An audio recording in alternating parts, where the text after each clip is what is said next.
flowing out like endless rain into a paper cup. These leaves are wildly as they slip away across the universe. Pools of sorrow, waves of joy are drifting through my open mind, possessing and caressing me. Jaggeru Deva. Ah ouais? Mais non, mais il y en a forcément. Nothing's gonna change my world. Nothing's gonna change my world. Jaggeru Deva.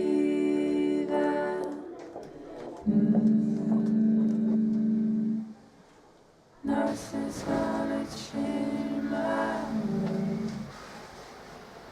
Nothing's gonna change my world. Nothing's gonna change my world. Nothing's gonna change my world. Coucou le vlog, je ne sais pas où vous mettre. Je pense jamais à me présenter au début du vlog. J'enchaîne les vlogs comme si tout le monde me connaissait. Bonjour si vous êtes nouveau ici, nouvelle. Moi je m'appelle Chloé. Je fais des vlogs toutes les semaines que je poste le dimanche matin. Et je raconte toute la création de ma BD que je suis en train de créer. Là je suis sur la fin. Et je vlog toute la création ici. Et je vais auto-éditer cette BD, c'est-à-dire que je fais tout de A à Z moi-même. Je vais la faire imprimer moi-même, je vais la vendre moi-même. Je fais tout toute seule. Et si tout se passe bien, ça sort cet automne là. Donc voilà. On est lundi. Ce matin, je travaille pas sur ma BD. Là, normalement, cette semaine, c'est la semaine où je termine toutes mes planches, toutes mes pages dessinées. Il m'en reste 6, parce que la semaine dernière, j'ai pas réussi à en faire 5, j'en ai fait que 4. À part s'il y a une illumination divine, je sais très bien que je vais pas réussir à faire 6 pages en une semaine. Mais c'est vraiment mon objectif parce que la semaine prochaine, je pars à Nice. Ce sera pas vraiment des vacances. Je vais voir ma maman. Je vais essayer de faire mi-travail, profiter de la vie et de l'été. Mais ça aurait été incroyable que je finisse toutes mes pages dessinées pour cette semaine de vacances. On va tout donner. En plus, c'est mal parti parce que c'est encore la canicule. Donc mon iPad est ultra chaud, super vite. Donc c'est trop dur de travailler dessus. Et aussi ce matin, je travaille sur un truc que d'ailleurs j'ai procrastiné. Je pensais que Enfin bref, la deadline c'est cette semaine. Et en gros, c'est assez cool d'ailleurs, je fais la cover d'un single d'un artiste, d'un musicien. On fait du troc. En gros, je lui fais son illustration de cover et lui, il va me faire mon mix de ma chanson. Si vous vous souvenez, j'ai une chanson en cours qui s'appelle Me and My Man. D'ailleurs, le moodboard de cette chanson est toujours accroché là dans mon salon. Bon, sans lumière, on voit pas trop. Dans ma bibliothèque. J'ai toujours cette chanson en cours d'enregistrement, de production, etc. que je veux vraiment sortir cet été parce que j'ai un peu l'objectif de sortir une chanson à moi cette année, une chanson originale. Parce que pour l'instant sur mon truc Spotify, enfin sur les plateformes, j'ai que une cover que j'ai produite, enregistrée, tout fait toute seule. J'ai trop envie de sortir vraiment une compo originale à moi cette année. Bref, et cette chanson se passe en été. Vous savez, j'adore les trucs saisonniers, d'être cohérente avec les saisons qui se passent et les histoires que je raconte. Donc faut absolument que je fasse ça, donc je fais ça ce matin. Donc ça me met en retard sur mes programmes évidemment. Mais c'est pour la bonne cause, je suppose.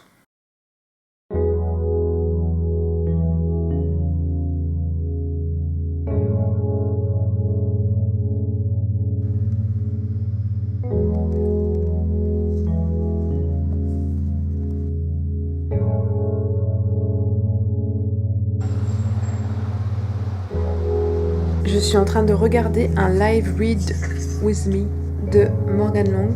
Et en fait, c'est des vidéos qu'elle poste sur son Patreon. C'est la première fois que je m'abonne à un Patreon de quelqu'un. J'avoue que j'avais jamais ressenti l'envie de m'abonner au Patreon de quelqu'un. Si vous connaissez pas, mais je suppose que vous connaissez, le Patreon, c'est une plateforme où des créateurs postent du contenu contre rémunération. Et il y a plusieurs paliers. Moi, j'ai pris le premier palier et c'est genre $4 par mois. et j'ai accès à... Je crois qu'elle fait une vidéo comme elle fait sur YouTube exclusive par mois, et il y a un club de lecture aussi et des vidéos comme celle-ci, Live Read With Me. Donc elle fait des lives où on lit avec elle. Après les lives sont bien sûr disponibles en replay. Et qu'est-ce qu'il y a d'autre? Il y a plein de petits trucs sur son Patreon. Et les paliers, moi qui m'intéresse pas mais qu'elle propose, c'est une illustration en carte postale par mois qu'elle envoie par la poste. Je trouve ça adorable, mais moi perso je m'en fiche un peu. J'ai un peu une obsession, une fixation sur cette créatrice. C'est vraiment ma zone de confort sur internet. Je re-regarde ses vidéos super souvent. Elle est hyper mielleuse. Mais dans le meilleur, in the best way. Et même pendant un temps, je me souviens, elle était devenue trop cheesy pour moi et j'ai arrêté de la regarder parce qu'elle était trop mielleuse. Mais depuis quelques années, là, j'ai replongé dedans et je l'adore. Bref, et j'adore ces petites vidéos en sa compagnie pour lire. Et je crois que c'est un truc que j'aimerais faire moi aussi, de faire des vidéos de lecture. Dites-moi si vous aimez regarder ça sur internet. C'est très souvent que pour lire ou pour travailler, je me mets des vidéos d'ambiance. Et j'aime bien aussi les accompagnements de lecture. Dites-moi si ça vous plairait. Et il y a un autre truc que j'aimerais trop faire pour la sortie d'octobre, mais je pense que je pourrais pas le faire pour la sortie. J'ai déjà beaucoup trop de choses à faire. Mais en tout cas, dans l'année après la sortie d'octobre, ma BD, j'aimerais trop faire des vidéos ASMR ambiance, mais version octobre. Vous savez, c'est les vidéos, enfin je pense que vous connaissez, mais certains ne sont pas adeptes. C'est pas les vidéos ASMR où les gens chuchotent et font des petits bruits sur les micros et des petits... C'est les vidéos ambiance où t'as des sons d'ambiance. Par exemple, une librairie, t'entends des feuilles qui tournent, des pas feutrés sur le parquet, ou de la pluie, pour aider à se concentrer, pour lire, pour s'immerger dans un truc un peu cocon. Et j'adorerais faire ça pour octobre. Je sais pas à quel point c'est dur à faire, vu que je travaille déjà la musique, je sais déjà produire des sons sur un ordinateur. Mais je sais pas à quel point c'est dur. Et j'aimerais trop. Voilà, ce serait trop cool des petites vidéos ambiance que j'utiliserais moi-même pour me concentrer. J'adorerais. Est-ce que vous seriez preneur? Images of broken wire which dance before me like a million eyes. They call me on and on across the universe. Suss me into like a restless wind inside a letterbox. They tumble blindly as they make their way across the universe.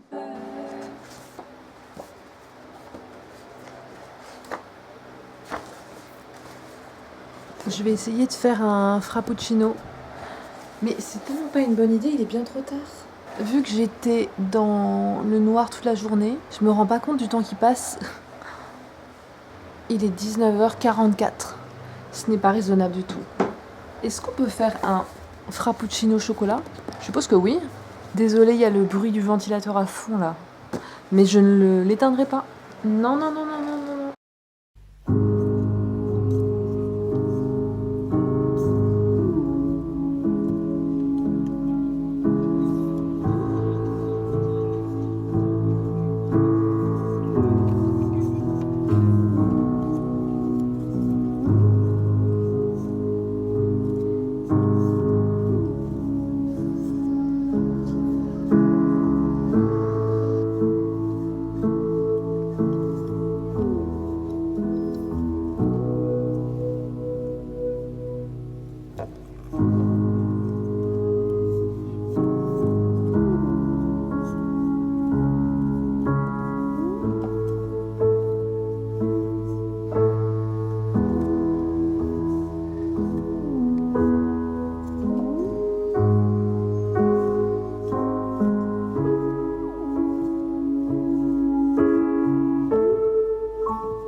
Ça me fait trop plaisir de retrouver cette caméra.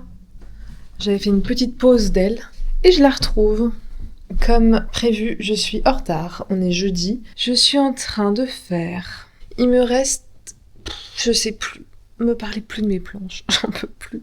J'ai trop hâte que ce soit fini. Là, je suis en train de faire le croquis d'une double page que je veux finir aujourd'hui. Ça n'arrivera jamais. Mais bon, au moins une page, ce serait cool. Que vous dire? Bah, rien. C'est le genre de semaine où j'ai rien à raconter. Les jours passent, j'ai rien à vous dire. C'est ce genre de semaine.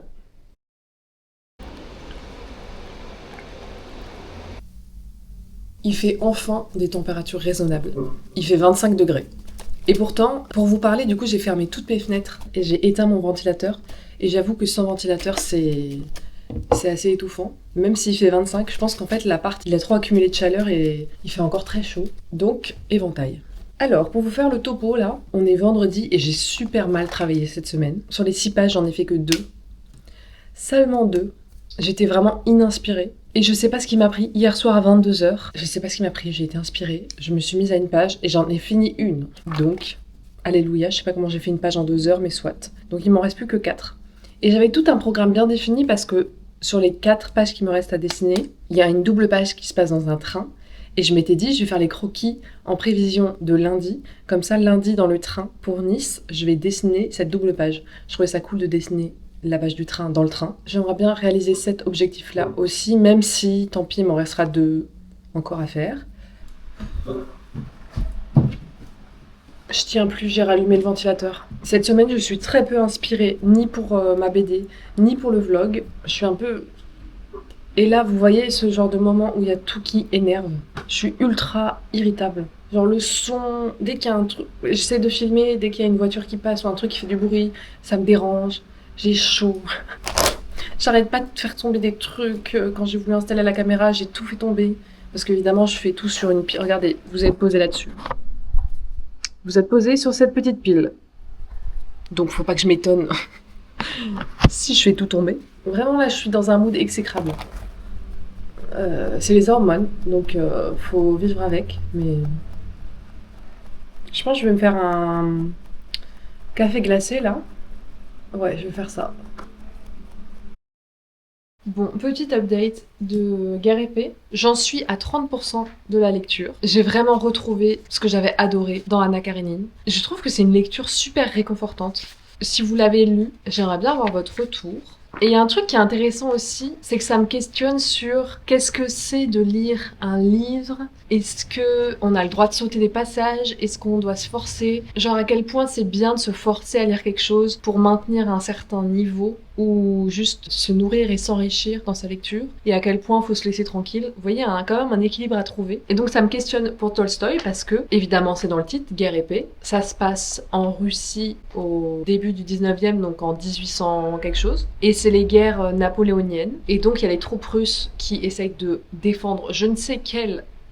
En tout cas, ils sont contre Napoléon. C'est vraiment très dur à lire pour moi parce que je comprends rien au vocabulaire. C'est des vocabulaires de guerre du 19e, donc je comprends rien. Donc là, j'en suis à 30% et je commence à peine à sauter des passages ou à lire en diagonale. Et j'ai voulu vraiment me forcer à lire et à essayer d'être prise dedans parce que c'est possible en fait. Parce que c'est ultra bien écrit, mais écrit d'une façon très facile. À l'époque, ça sortait en feuilleton dans les journaux, donc il était obligé, c'est comme Balzac, il était obligé de rendre ça un peu haletant pour qu'on ait envie de lire la suite la semaine suivante, disons. Donc c'est assez addictif comme lecture, addictif version classique, hein. Mais j'avoue que la guerre, là, j'ai du mal.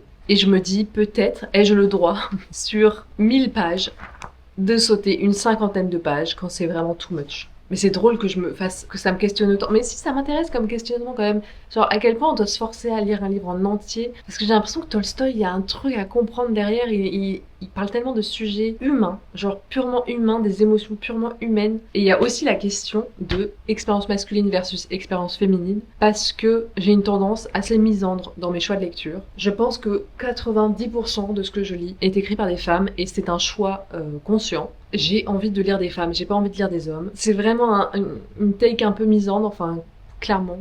J'ai pas envie de prendre la peine d'écouter ce qu'ils ont à me dire. J'ai tellement de femmes autrices qui restent à découvrir. Mais il y a des exceptions dans les classiques. Par exemple, Balzac, je trouve que Balzac écrit extrêmement bien, autant l'expérience masculine que féminine, donc il y a des exceptions comme ça. Et comme Tolstoï, où il y a quand même plus de misogynie que chez Balzac. Il y a une moins belle expérience féminine, mais c'est tellement une belle expérience humaine que je lui passe ça. Mais dans les cas de guerre, par exemple, j'ai mon cerveau de misandre qui me dit à quoi bon passer ton temps à lire des guerres d'hommes? Genre, c'est vraiment un truc de mec de faire la guerre déjà. Donc voilà, ça me questionne.